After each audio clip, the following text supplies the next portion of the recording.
देखो last lectures हम लोग बेसिक्स न्यूमेरिकल्स वगैरह डिस्कस कर रहे थे, ठीक है।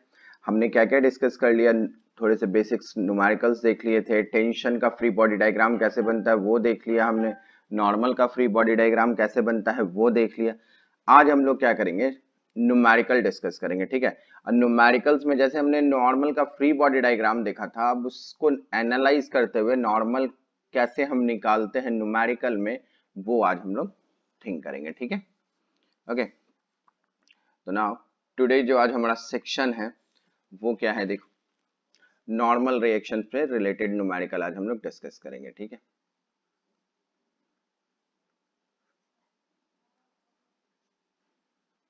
नॉर्मल रिएक्शन से, ठीक है। आज हम लोग नॉर्मल रिएक्शन से रिलेटेड सारे न्यूमेरिकल्स डिस्कस करेंगे। ओके, देखो यहाँ पे समझना, पहले क्वेश्चंस मैं लिख देता हूँ, ठीक है। क्वेश्चन क्या है ये देखो, क्वेश्चन क्या है, a man of mass 60 kg, a man of mass 60 kg, a man of mass 60 kg is standing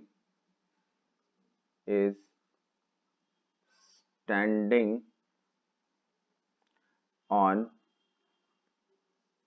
a weighing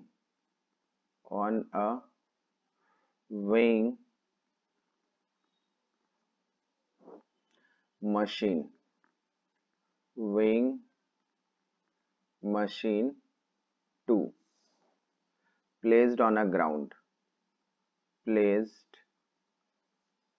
on a ground, placed on a ground. Another weighing machine, another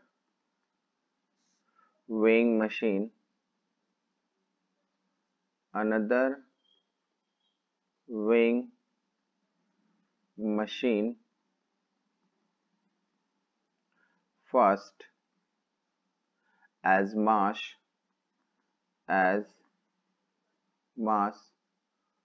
5 kg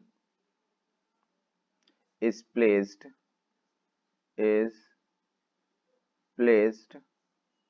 over man heads,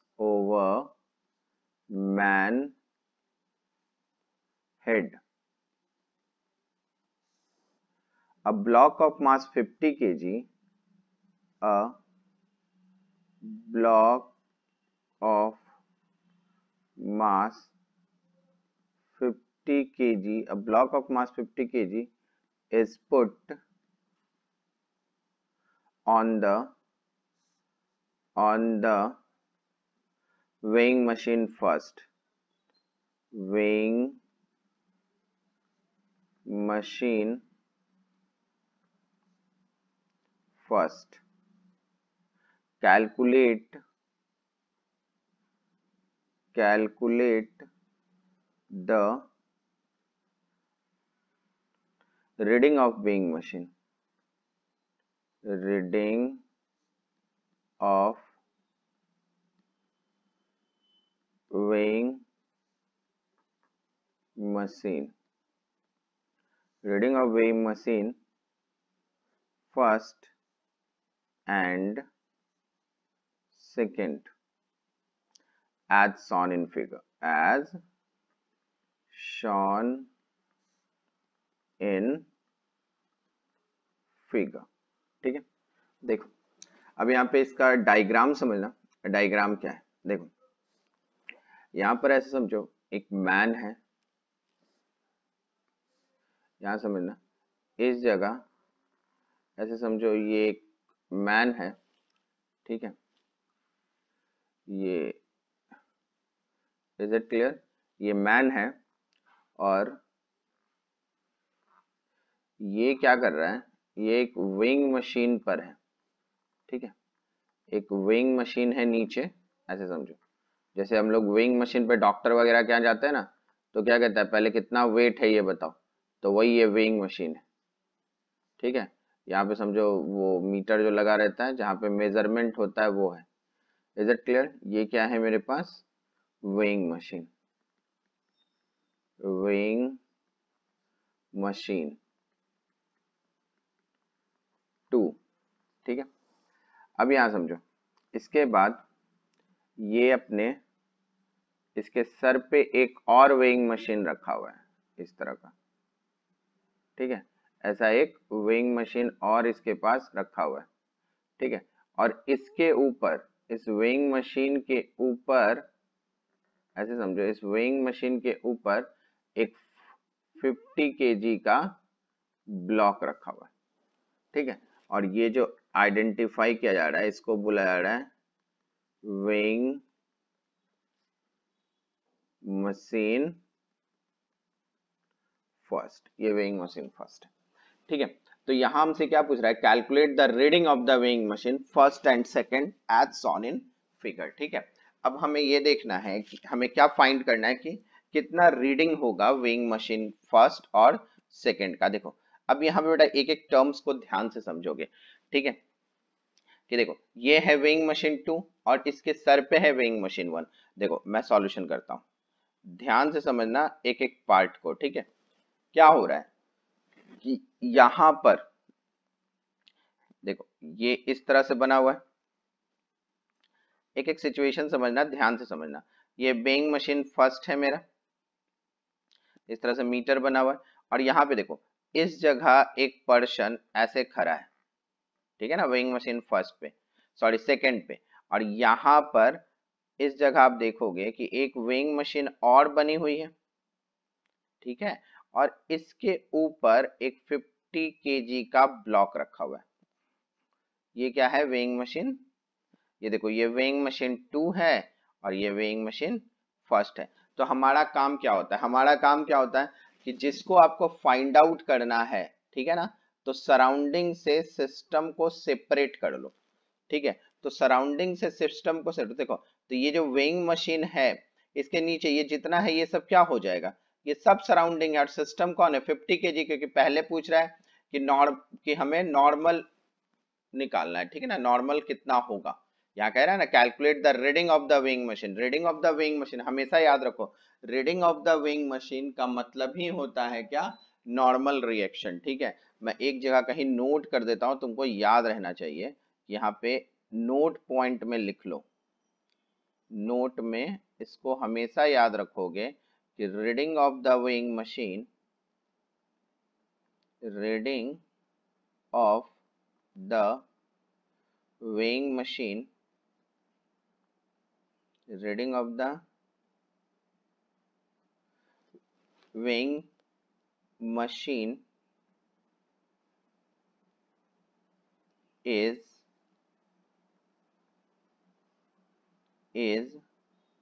equal to normal reaction।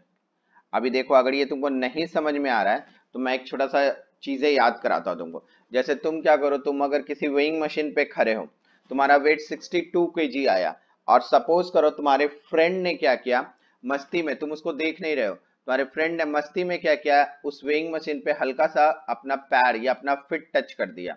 जब वो touch करेगा तो क्या होगा? Weighing machine क्या हो जाएगा? ज्यादा रीडिंग देने लगेगा। तो जैसे ही फिट टच हुआ, मतलब क्या हुआ? उसके फिट का, तुम्हारे फ्रेंड के फिट का और वेइंग मशीन का क्या हो रहा है? एक कांटेक्ट बन रहा है। और कांटेक्ट क्या होता है? परपेंडिकुलर टू द कांटेक्ट, उसी को तो नॉर्मल कहते हैं। कि नॉर्मल जैसे ही आया तुम्हारा क्या हुआ? रीडिंग बढ़ गया। और जैसे ही उसने हटाया, फिर तुम्हारा जो वेट था, मतलब तुम्हारा और वेइंग मशीन का जो नॉर्मल कांटेक्ट था वही हो रहा था। इसीलिए हमेशा ध्यान रखोगे कि reading of the weighing machine is equal to normal reaction. Is it clear? कहीं दिक्कत नहीं बेटा? चलो अब देखो, अब इसको सॉल्व करते हैं। देखो मेरी बात समझो, ये क्या है? जहाँ देखो इस फर्स्ट काम को देखना है तो इसको सिस्टम है। देखो ये जो ऊपर जो 50 केजी का ब्लॉक है, ध्यान से समझना, ये ऊपर जो 50 केजी का ब्लॉक है, ये देखो ये जो 50 केजी का ब्लॉक है, यही क्या होगा? सिस्टम। इसी का निकालना है ना हमको। वेइंग मशीन फर्स्ट तो इसी को रीड करेगा, ये सिस्टम हो जाएगा। ठीक है, तो ये बताओ, ये जो बचा हुआ पार्ट है यहाँ से, ये जो वेइंग मशीन से ये टोटल है, ये क्या कहलाएगा? ये क्या होगा, ये होगा सराउंडिंग, ये क्या कहलाएगा, सराउंडिंग। ठीक है ना, ये बार बार मुझे मेंशन नहीं करना चाहिए, बट आपको समझाने के लिए मैं ये बता रहा हूँ। ठीक है, अब इसका फ्री बॉडी डायग्राम, तो फ्री बॉडी डायग्राम हम लोग किसका देखते हैं, सिस्टम का, क्योंकि सिस्टम का कितना वेट है वेइंग मशीन पे ये देखना है। तो देखो सिस्टम के लिए हमने क्या किया, ये जो वेइंग मशीन है 50 केजी का, इसका फ्री बॉडी डायग्राम हम बना लेते हैं। देखो ये है ना, तो इसका वेट कितना है 50 केजी। तो देखो ये डाउनवर्ड क्या लगाएगा, जल्दी से बताओ, ये डाउनवर्ड, सॉरी, देखो क्लियर है, अब समझना यहाँ पे, ये डाउनवर्ड देखना, ये डाउनवर्ड इधर क्या लगाएगा, इस तरफ, ये डाउनवर्ड क्या लगाएगा, फोर्स ऑफ ग्रेविटी, जिसको कहेंगे वेट। और वेट कितना हो जाएगा, देखो इसका ब्लॉक का वेट कितना है 50, तो क्या लिखेंगे यहाँ पे 50 इंटू 10, जी की वैल्यू होती है ना बेटा 10, तो 50 इंटू 10। अब देखो इसी जगह पे ये जो तुम्हारा सराउंडिंग है, सराउंडिंग क्या करेगा, इसके ठीक ऊपर क्या करेगा, एक नॉर्मल फोर्स लगाएगा, क्या लगाएगा, नॉर्मल N1। तो what is the value of the normal force, N1 किसके इक्वल होगा, देखो ये ब्लॉक इसके ऊपर है, मतलब ये दोनों फोर्स बैलेंस्ड है। ठीक है ना, तो बैलेंस होने का मतलब N1 इज इक्वल टू क्या लिखेंगे हम लोग, फोर्स ऑफ ग्रेविटी। तो नॉर्मल इज इक्वल टू क्या हो जाएगा मेरे पास, देखो फोर्स ऑफ ग्रेविटी क्या निकाला, 50 मल्टीप्लाई 10, दैट बिकम्स 500 न्यूटन। मतलब ये वेइंग मशीन कितना इसको रीडिंग देगा, 500 न्यूटन। देखो फर्स्ट क्वेश्चन समझ में आया तुमको, कि फर्स्ट मशीन का रीडिंग जो होगा वो कितना मिलेगा हमको, कहीं दिक्कत नहीं बेटा इतने दूर समझने में। ठीक है, अब देखो सेकेंड मशीन की रीडिंग की बात की जा रही है, अब यहाँ से ध्यान से समझना। अब सेकेंड मशीन क्या है, देखो सेकेंड मशीन का है उसके फिट पे, मतलब ये मशीन था सेकेंड, ये कितना रीडिंग देगा, ये कितना रीडिंग देगा।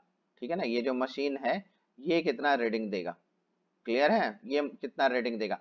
तो इसके ऊपर ध्यान से समझना, देखो यहाँ पर क्या है, इसके ऊपर मैन था, तो फिर हम सिस्टम, और देखो मैं पहले पूरा बना देता हूँ तुमको समझ में आएगा। देखो ये ऐसा है, ठीक है, इसके ऊपर क्या है, एक और वेइंग मशीन है। ठीक है, इसके ऊपर क्या है, एक ब्लॉक है 50 केजी का।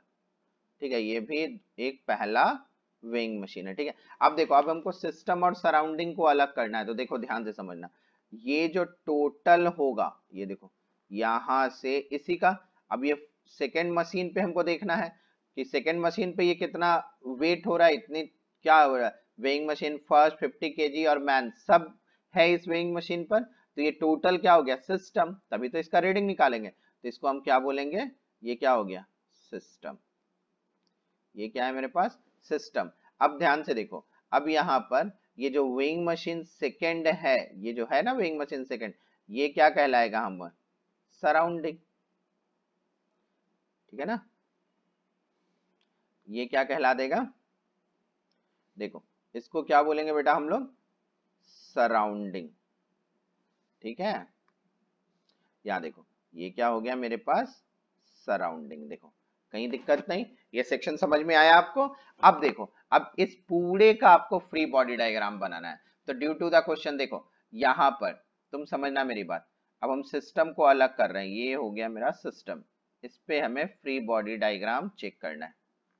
ठीक है ना, तो यहाँ देखो इस पर, ठीक है, क्या क्या है इसके साथ, इसके साथ फर्स्ट ऑफ ऑल एक वेइंग मशीन फर्स्ट लगा हुआ है। ठीक है, और इसके ऊपर क्या है, एक ब्लॉक रखा हुआ है, इस तरह से है। ठीक है ना, तो अब ये देखो इस टोटल का वेट, मेरी बात को ध्यान से एकदम समझना, इस टोटल का वेट, इस टोटल का जो वेट होगा इस पर कितना फोर्स लगेगा, एंड ठीक है नॉर्मल ग्रेविटी का, देखो ये इस तरह से जाएगा, ऐसे लगेगा डाउनवर्ड, और ये कौन सा फोर्स लगेगा बेटा, फोर्स ऑफ ग्रेविटी। तो फोर्स ऑफ ग्रेविटी क्या हो जाएगा, देखो पूरा सिस्टम याद रखना, block plus machine 1 plus man, तो ब्लॉक का वेट कितना है 50 प्लस ये स्मॉल मशीन का वेट कितना लिखा हुआ था 5 केजी प्लस मैन का कितना है 60 kg, ठीक है ना, मैन का कितना है 60 kg, तो ये सब को मल्टीप्लाई करेंगे 10 से, तो ये क्या हो जाएगा फोर्स ऑफ ग्रेविटी, यार वो कितना मिल जाएगा देखो 1150 न्यूटन। और ये किसके बराबर होगा, देखो ये किसके बराबर हो जाएगा, अब यहाँ पे समझना, जो ये जो वेइंग मशीन है जो नॉर्मल लगाएगा इसके ऊपर, ये इसके ऊपर जो नॉर्मल लगाएगा, मतलब इसको क्या मान लूं मैं N2, ठीक है ना, ऐसा हो जाएगा ना बेटा। तो आप क्या लिखोगे यहाँ से देखो इक्वेशन क्या बनाओगे, N2 is equal to force of gravity, वापिस से यही इक्वेशन लिखेंगे हम, ठीक है। तो क्या हो गया मेरा, नॉर्मल रीडिंग जो होगा वेइंग मशीन सेकंड का रीडिंग क्या हो जाएगा, N2 इज इक्वल टू देखो Fg, और ये कितना है 1150 न्यूटन, तो सेकेंड मशीन हमको कितना रीडिंग देगा 1150 न्यूटन, ठीक है। ये आपको ध्यान रखना, और यही क्या होगा हमारा आंसर। अब समझ में आया तुमको नॉर्मल रिएक्शंस के न्यूमेरिकल्स कैसे हम कवर करते हैं, और हमेशा याद रखोगे, ठीक है ना, reading of the weighing machine is the normal contact force, ठीक है, कहीं दिक्कत नहीं। देखो आ रही है ना बात समझ में, एकदम धीमे धीमे चीजों को समझो, ज्यादा कॉम्प्लिकेटेड करने की अभी जरूरत नहीं है, ठीक है, क्योंकि अभी मैं स्टेप बाय स्टेप समझा रहा हूँ, बाद में बहुत सारी स्टेप्स को मैं नहीं लिखूंगा जब हम बहुत अच्छे प्रैक्टिस में आ जाएंगे तो, ठीक है। अब यहाँ समझो, अब सेकेंड क्वेश्चन में देखो, ये क्वेश्चन भी बहुत अच्छा है, ठीक है, ये क्वेश्चन समझना, ये क्वेश्चन क्या कह रहा है, अ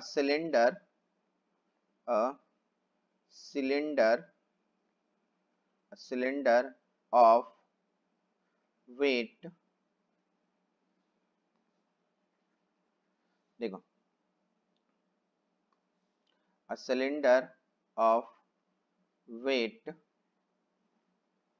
W, ठीक है, सिलेंडर का वेट दिया है W, is resting on a V groove, rest कहाँ कर रहा है V ग्रूव पे, ठीक है ना, V groove as shown in figure,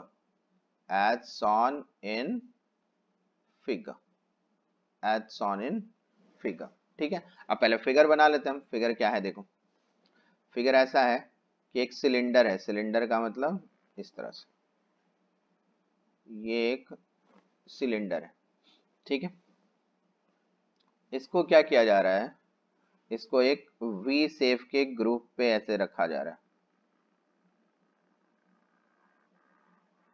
ठीक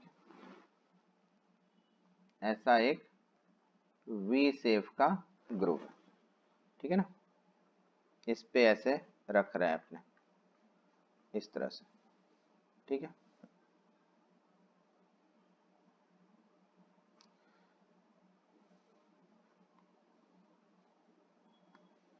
देखो पिक्चर को थोड़ा अच्छे से बनाते हैं ताकि आपको समझने में कभी दिक्कत ना हो क्वेश्चन, देखो शिट, यहाँ समझो, यहाँ समझो, समझो समझो समझो, इसको ऐसे समझो, ये ऐसा नहीं है बेटा, ये टेंजेंट जैसे बनता है ना, वैसे टेंजेंट्स की तरह ये भी सेफ लगा हुआ है, ठीक है, इसको थोड़ा सा अच्छे से बना देते हैं,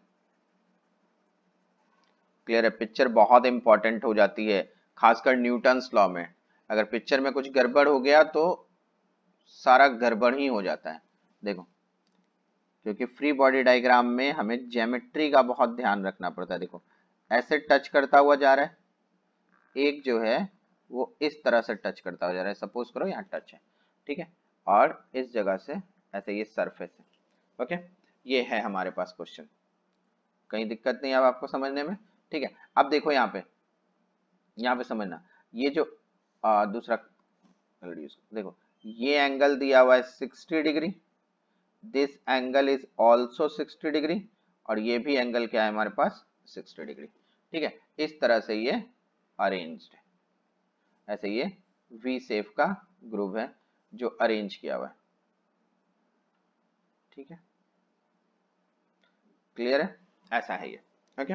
अब यहाँ पे क्वेश्चन क्या पूछ रहा है हमसे, ये समझो, देखो क्वेश्चन क्या कह रहा है, क्वेश्चन आप समझना, क्वेश्चन हमसे ये पूछ रहा है, पहला ये पूछ रहा है draw the free body diagram. पहला तो हमसे बहुत इजी पूछ रहा है, ये कह रहा है क्या, draw the free body diagram.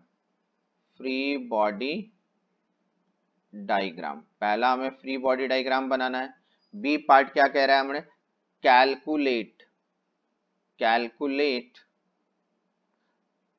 Normal reaction force, normal reaction between the cylinder, normal reaction between the cylinder and two inclined wall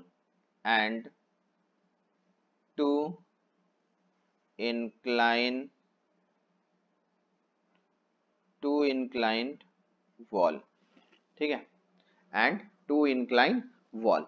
अब यहाँ पे समझना, यहाँ पे पहले तो फ्री बॉडी डायग्राम बना रहा है, तो फ्री बॉडी डायग्राम बनाने का तरीका मैंने क्या आपको सिखाया है कि देखो ये जो सिलिंड्रिकल स्फीयर है इसको तुम क्या मान लो, सिस्टम, और ये जो वी ग्रुप दिया हुआ है इसको क्या मान लो तुम, बोला सराउंडिंग। ठीक है, तो चलो हम सबसे पहले क्या करते हैं, सिस्टम को सराउंडिंग से अलग कर लेते हैं। ठीक है, ये आया मेरे पास, क्या है ये, सिलेंडर, ये बन गया। एक एक टर्म्स में समझना बेटा, ये क्या है गया इसका सेंटर। ठीक है, क्यों बताया जा रहा है ये सब चीजें समझो। तो इस पे वेट कैसे लगेगा बताओ, वेट लगेगा इस तरह से, ये नॉर्मल, ये क्या हो गया, ये लगा मेरे पास क्या, वेट, और वेट को ही क्या बोलते हो तुम लोग, mg, ये वेट ऐसे लगेगा।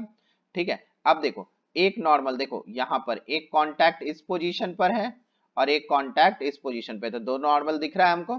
ठीक है ना, तो देखो यहां समझना, यहाँ पे इस तरह से एक नॉर्मल ऐसे लगेगा। ठीक है, और ये कैसे लगता है, रेडियली। ठीक है, दूसरा देखो, दूसरा नॉर्मल भी हमें कैसे लगेगा, देखो इस जगह दूसरा भी नॉर्मल ऐसा लगेगा, ये भी रेडियली होगा। ठीक है, क्लियर है। और देखो दोनों ये जैसा सरफेस है ना, जिस तरह का ये सरफेस है, ये सरफेस स्मूथ दिया हुआ है क्वेश्चन में, ये भी सरफेस, और सेम ये भी सरफेस है, तो दोनों का नॉर्मल जो होगा वो अलग अलग नहीं होगा, और एक ही जैसा वेट पे ये लग रहा है तो एक ही जैसा नॉर्मल होगा। अब यहाँ एक चीज ध्यान रखना, थोड़ा ज्योमेट्री का यहाँ पे कंसिडर करो। देखो ये सेंटर था, ठीक है ऐसा, ठीक है। अब यहाँ देखो सेंटर से ये जो लाइन जा रहा है, देखो ये लाइन ऐसे जा रहा है, इज इट क्लियर। तो देखो सेंटर से ये जो लाइन है ये परपेंडिकुलर लाइन होगा ना, नॉर्मल इधर बना रहे हो तो ये परपेंडिकुलर होगा इंक्लाइन पे, और सेंटर से जो परपेंडिकुलर लाइन होता है तो ये एंगल जो होता है इंक्लाइन से बने हुए एंगल के इक्वल होता है, मतलब ये भी एंगल कितना होगा आपका 60 डिग्री, और ये भी एंगल कितना होगा आपका 60 डिग्री। इज इट क्लियर ना। अब देखो ये जो नॉर्मल है, ये जो n नॉर्मल है और ये जो n नॉर्मल है, इसके लिए क्या होगा, इस नॉर्मल का इस तरह से लग रहा है तो मैंने सिखाया है इसका दो कंपोनेंट हो जाएगा। ठीक है, अब कंपोनेंट कौन कौन सा होगा समझना। देखो ये जिसके साथ एंगल थीटा बनाता है उसको मैंने क्या सिखाया है, वो कॉस का होगा, और जिसके अवे होता है वो क्या होता है, साइन का होता है। तो देखो इस तरफ देखो एरो कहाँ जा रहा है, ये एरो पे ध्यान दो, एरो कहाँ जा रहा है, अंदर की ओर, एरो कहाँ है, अंदर की ओर। तो इसमें जो कंपोनेंट का डायरेक्शन होगा बेटा वो भी कहाँ होगा, अंदर की ओर। ठीक है ना, ये सेंटर पे है। ठीक है, तो इसका कंपोनेंट देखो ये 60 है, ये अवे है, तो ये क्या बोलोगे आप, n sin 60, इसको क्या बोलेंगे, n sin 60। ठीक है, अब यहां समझो इस जगह इसका एक और कंपोनेंट बनेगा ऐसे, एक कंपोनेंट कैसे बनाओगे, इस तरह से। ठीक है, और ये कंपोनेंट की वैल्यू कितनी हो जाएगी, n cos 60। Is it clear, n cos 60। ठीक है, उसी तरह आप ध्यान से देखो इस नॉर्मल के लिए भी एक कंपोनेंट आपका ऐसा बनेगा, और ये कितना हो जाएगा, ये भी हो जाएगा n sin 60। ठीक है, अब यहां ध्यान से देखोगे उसी तरह से एक कंपोनेंट इसका देखो, इसी का एक इस डायरेक्शन में बनेगा, ये देखो इस डायरेक्शन में अपवर्ड बनेगा ना, इस n का दो कंपोनेंट है, दोनों का एरो इसी डायरेक्शन में होगा, एकदम ध्यान रखोगे इस चीज को। तो इसकी वैल्यू भी कितनी हो जाएगी, n cos 60। अब मेरी बात को समझना एकदम ध्यान से, एक एक पॉइंट पे, ये जो n sin 60 इस तरफ जा रहा है और n sin 60 जो इस तरफ आ रहा है, ये देखो ये n sin 60 एक कहाँ जा रहा है, राइट डायरेक्शन में, एक कहाँ जा रहा है, लेफ्ट डायरेक्शन में। देखो एक इस तरफ से लग रहा है n sin 60 और एक इस तरफ से लग रहा है n sin, यही दोनों क्या कर रहा है, ये जो सिलेंडर है इसको ग्रुप में क्या कर रहा है, फंसा के रख रहा है हॉरिजेंटल डायरेक्शन में, ठीक है। अब वर्टिकल डायरेक्शन में तुमको क्या दिख रहा है कि जो इस पे वेट लग रहा है उसको कौन पुश कर रहा है, n sin 60 n cos 60 degree. Is that clear ना, कहीं दिक्कत नहीं। अब यहाँ पे देखो ये तो क्या हो गया मेरा फ्री बॉडी डायग्राम। अब हमसे क्या पूछ रहा था, नॉर्मल निकालो। तो देखो ये जो n sin 60 है, एक एक टर्म समझना बेटा, ये जो n sin 60 यहां बना हुआ है और ये जो n sin 60 यहां बना हुआ है, इसका एरो देखो इस तरफ है और इसका एरो इस तरफ है, तो दोनों एक दूसरे को क्या कर रहे हैं, अपोजिट साइड से आ रहे हैं, मतलब दोनों एक दूसरे को क्या करेंगे, कैंसिल आउट कर देंगे। दोनों एक दूसरे को क्या कर देंगे, कैंसिल आउट कर देंगे। तो ये n sin 60 क्योंकि वेक्टोरली क्या है, वेक्टर के हिसाब से ये दोनों इक्वल एंड अपोजिट है। देखो n sin 60 n sin 60 magnitude equal है और डायरेक्शन अपोजिट है, तो दोनों एक दूसरे को क्या करेंगे, कैंसिल आउट कर देंगे। ठीक है, ये दोनों एक दूसरे को कैंसिल आउट कर देंगे।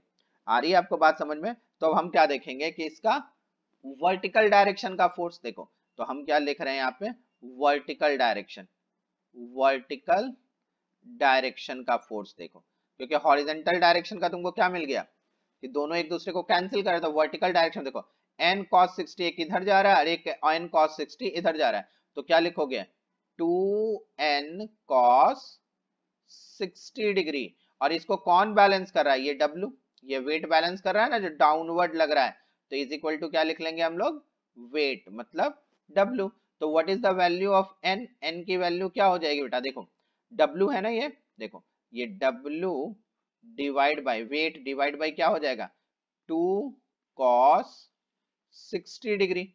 अब यहाँ देखो वेट यहाँ लिख दिया 2 और cos 60 की भी वैल्यू क्या होती है 1/2, तो ये 2 कैंसिल, मतलब नॉर्मल किसके बराबर हो जाएगा, वेट के बराबर। ठीक है, तो ये ग्रुप क्या होगा वहां पे रहेगा। कहीं दिक्कत नहीं इस सम को समझने में, ठीक है। चलो अब हम दूसरे सिचुएशन की ओर बढ़ते हैं, ठीक है, क्लियर है, कहीं दिक्कत नहीं, ये दोनों सम्स आपको समझ में आ गया, ठीक है ना। अब हम दूसरे सिचुएशन की ओर बढ़ते हैं। देखो देखो दूसरा सिचुएशन क्या कह रहा है, देखना क्वेश्चन, देखो नेक्स्ट क्वेश्चन क्या है हमारे पास, इस क्वेश्चन को समझो। पहले यहाँ पे फिगर देख लो, देखो यहाँ पे क्या है, इस तरह से एक और ऐसा सिलेंडर बना हुआ है, ठीक है, क्लियर है। इसको भी तुम समझो, एक इनक्लाइन से ऐसे, इस तरह से एक इनक्लाइन से इसको ऐसे रखें, ठीक है, क्लियर है।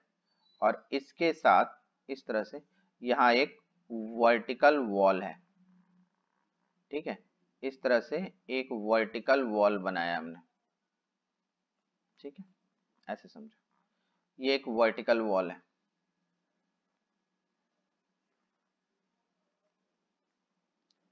ठीक है, ऐसा एक वर्टिकल वॉल है मेरे पास, ठीक है,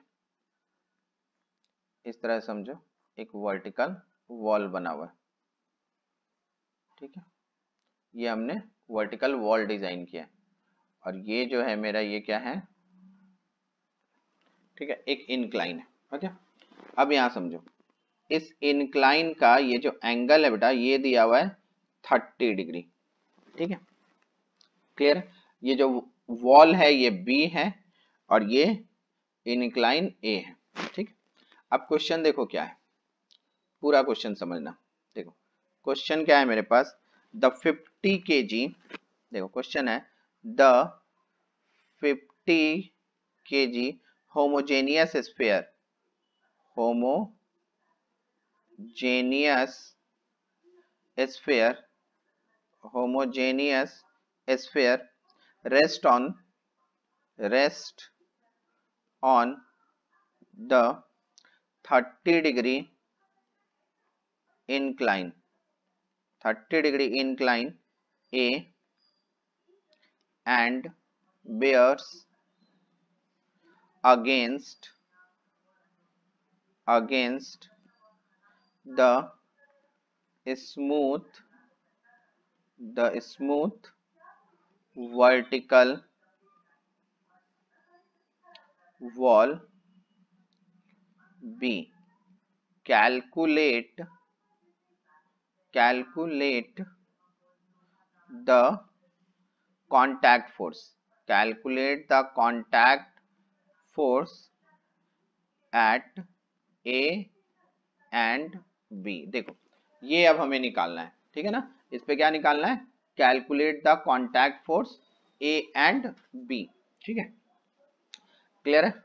अब तुम्हारे दिमाग में आ रहा होगा कि ये प्लेन पेपर क्यों सर ने कंसिडर किया। बेटा फ्री बॉडी डायग्राम के लिए कंसिडर किया, ठीक है। देखो यहाँ पे समझना सॉल्यूशन, देखो इसको थोड़ा सा स्पीडली करते हैं, ठीक है। क्लियर है। अब देखो यहाँ पे तुमको पता है कि ये जो है सिस्टम होगा, ये जो स्फीयर है यही सिस्टम होगा। तो पहले क्या करें हम लोग, सिस्टम को निकाल देते हैं सराउंडिंग से। तो ये निकला सिस्टम, देखो ये निकल गया सिस्टम, ठीक है। अब यहाँ देखो इस जगह तुमको एक एक टर्म्स याद होगा कि ये सेंटर है, तो सेंटर से डाउनवर्ड क्या लगेगा, वेट। सेंटर से डाउनवर्ड क्या लगेगा, वेट। अब वेट की वैल्यू क्या लिखेंगे, mg, ठीक है। और वो कितना दिया हुआ है, देखो मास इसका 50 दिया हुआ है, तो 50 इंटू 10 मतलब ये क्या हो जाएगा 500 न्यूटन, ठीक है। उसके बाद मेरी बात को समझो, ये देखो ये इंक्लाइन पे ऐसे टच कर रहा है, ठीक है ना। तो यहां पर ये टच कर रहा होगा इस जगह, ठीक है। तो इस कंडीशन में देखना इस पे जो नॉर्मल लगेगा, टच कर रहा है ना, तो नॉर्मल इसका ऐसे लगेगा जो कि टुवर्ड्स द सेंटर ऐसे रेडियली लगता है नॉर्मल, ऐसे हो जाएगा, ठीक है। अब वापिस देखो ये 30 डिग्री है, तो सेंटर से ये भी एंगल कितना हो जाएगा 30 डिग्री, ठीक है। अब यहां समझो कि अगर ये 30 डिग्री है, देखना यहाँ पे अगर ये 30 डिग्री है तो इसका एक कंपोनेंट वापस इस डायरेक्शन में, और ये क्या कहलाएगा, देखो ये समझो ये इधर लगेगा ना, एक इस तरफ आएगा।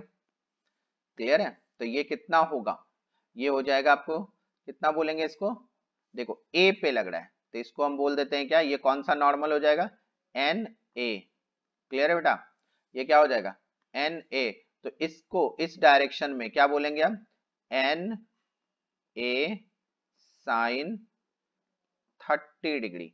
अब देखो एक नॉर्मल कैसा लगेगा इस तरफ अपवर्ड डायरेक्शन में, प्रीवियस क्वेश्चन में भी हमने किया था। तो ये क्या हो जाएगा एन ए क्या होगा ये कॉस 30 डिग्री। बट देखो वर्टिकल से तो ऐसे जुड़ा हुआ है, ये सेंटर होता है, तो वर्टिकल पे तो डायरेक्ट ऐसे लगेगा, कोई इंक्लिनेशन नहीं होता, वर्टिकल पे कैसे लग जाएगा ये इस तरह से, देखो ये ऐसे जाएगा सेंटर की तरफ लगेगा, ठीक है ना। ये सेंटर की तरफ लगेगा और ये क्या है एन बी, ये क्या हो गया एन बी। दिख रहा है आपको, कहीं दिक्कत नहीं, फ्री बॉडी डायग्राम समझ में आया। हमको एन ए और एन बी की वैल्यू निकालनी है। देखो अब यहाँ पे समझना तो कि एन बी, और यहाँ अगर मैं बोलूं कि from free body diagram of sphere in vertical direction, देखो फ्रॉम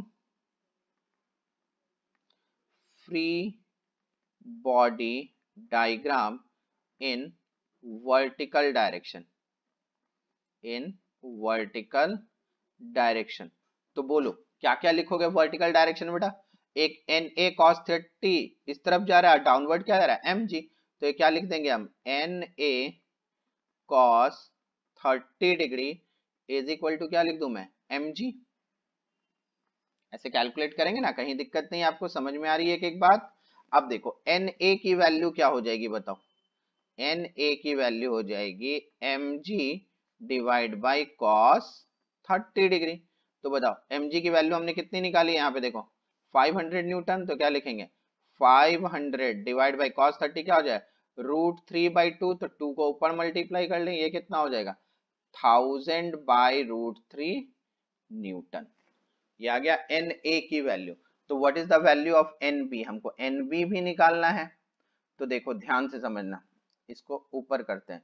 देखो ये जो एन बी है, यहाँ देखो ये जो एन बी है ये क्या है हॉरिजेंटल में, और ये किसके बराबर हो जाएगा एन ए साइन 30 के, क्योंकि देखो दोनों इक्वल एंड अपोजिट डायरेक्शन में है, बट दोनों का मैग्नीट्यूड इक्वल नहीं है, तो ये तो कैंसिल आउट होगा नहीं, मगर ये दोनों इक्वल तो हो जाएंगे। तो N B is equal to क्या हो जाएगा एन ए साइन 30 डिग्री, ठीक है ना, ये क्या हो जाएगा साइन 30 डिग्री। कहीं दिक्कत नहीं इसको समझने में, क्लियर है। अब देखो इसको पूरा सॉल्व करो, तो N B is equal to N A की वैल्यू कितनी निकाली हमने 1000 बाय √3 और साइन 30 क्या हो जाता है 1/2, तो इससे ये कैंसिल हो जाएगा कितने टाइम 500 टाइम, तो एनबी की वैल्यू क्या हो गई 500/√3 न्यूटन। ठीक है, ये आपको समझ में आया, कहीं दिक्कत नहीं बेटा। इस तरह से हमने क्या किया एन बी की वैल्यू निकाल ली, ठीक है, और यहां पर हमने क्या निकाला, देखो यहां पे हमने क्या निकाल लिया एन ए की वैल्यू, ये टेढ़ा हो जाएगा बॉक्स, देखो क्लियर है ना। तो ये एन ए और एन बी की वैल्यू निकल गई, कहीं दिक्कत नहीं, आपको समझ में आ रहा है ये सारे सेक्शंस, ठीक है। ओके, तो इसी को अभी हम कंटिन्यू करेंगे। ओके।